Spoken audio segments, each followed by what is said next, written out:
আমাদের যে জাতীয় সঙ্গীত আছে আপনারা জানেন যে রবীন্দ্রনাথের লেখা এই গানটি বাংলাদেশের জন্মেরও আরো বহু আগে তিনি লিখেছেন।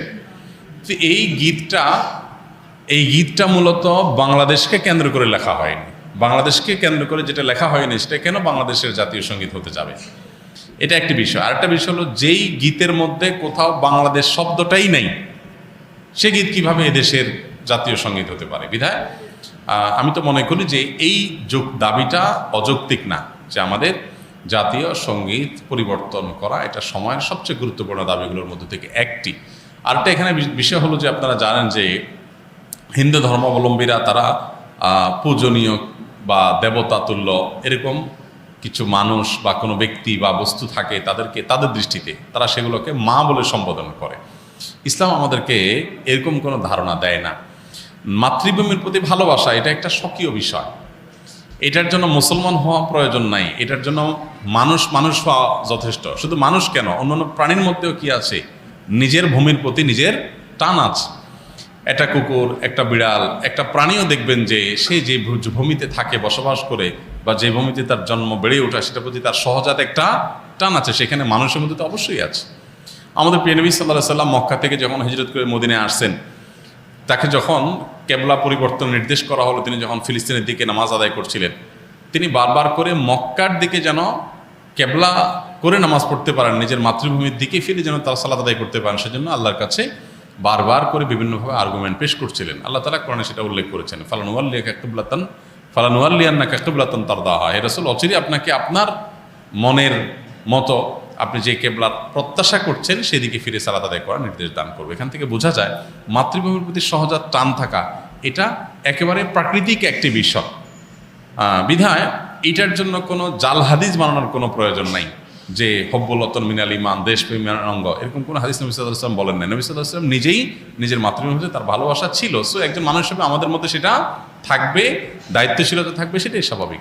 আলাদা করে জাল হাদিস বানানোর প্রয়োজন নাই। যাই হোক, তো মাতৃভূমির প্রতি টান এক জিনিস আর সেটাকে পূজা করা আরেক জিনিস। ইসলাম আমাকে এটাকে পূজনীয় করতে বলে নাই। বিধায় সংখ্যাগরিষ্ঠ মানুষের বিশ্বাসের সাথে যেমন যায় না, এই গীত বাংলাদেশকে কেন্দ্র করে লেখা হয় নাই, এটা বাংলাকে কেন্দ্র করে লেখা হয়েছে, যেটা পশ্চিমবঙ্গ পূর্ববঙ্গ মিলায়া। অতএব এই জ্ঞান মূলত এই দেশের জন্য না, যার কারণে এই গীত বা স্লোগান বাংলাদেশের এটা পরিবর্তন হওয়াটাই হলো যৌক্তিক।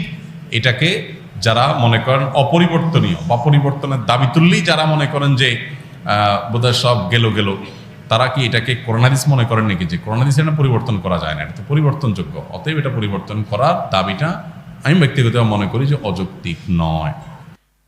আপনার একটা জিনিস খুব ভালোভাবে লক্ষ্য করেছেন যে কিছুদিন আগে যখন জাতীয় সঙ্গীত নিয়ে একটা আলাপ উঠলো, যে জাতীয় সঙ্গীত এটা কি বাংলাদেশের জন্য লেখা হয়েছিল নাকি অবিভক্ত বাংলার জন্য তৈরি করা হয়েছিল? অবিভক্ত বাংলার জন্য যদি তো লেখা হয়ে থাকে, আমার সোনার বাংলা বলতে যদি গোটা পশ্চিম বাংলা আর এ বাংলা দুইটাকে বোঝানো হয়ে থাকে, তাহলে সেক্ষেত্রে সেটা কিভাবে বাংলাদেশের জাতীয় সঙ্গীত হয়? এই দেশের জন্য তো এটা লেখা হয়নি, এটা তো লেখা হয়েছে ভারতের একটা অংশ আর দেশের একটা অংশের জন্য। রবীন্দ্রনাথ যখন লিখেছেন তখন তো এদেশের জন্ম হয়নি, তাহলে এটা কিভাবে দেশের জাতীয় সঙ্গীত হইতে পারে? ভারতীয়রা তাদের ধর্ম মতে পূজনীয়, যে তাকে মা বলে সম্বোধন করে, আমরা মুসলমানরা তো সে বিশ্বাস করি না।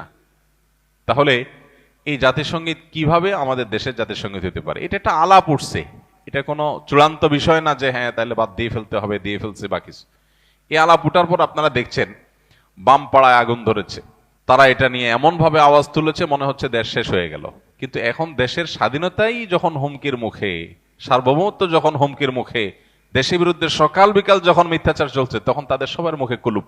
এই মানুষগুলো শয়তানি যুগ যুগ ধরে আলেম ওলামারা আপনাদেরকে বলে আসছে, আপনারা হয়তো কেউ বিশ্বাস করেছেন, কেউ করেন নাই। এখন সময় এসেছে প্রকৃত শয়তান দেখার। শয়তান দেখার খায়েশ যদি থাকে কারোর, তো এদের চেহারার দিকে সকাল বিকাল তাকালেই শয়তান দেখার খায়েশ পুরা হয়ে যাবে, যে মানুষরূপী শয়তান কিভাবে হয়, মানুষ কতটা ভণ্ড হয়, কতটা ইতর শ্রেণীর হয়, কতটা মানুষ বিচারী হয়, মুনাফিক হয়।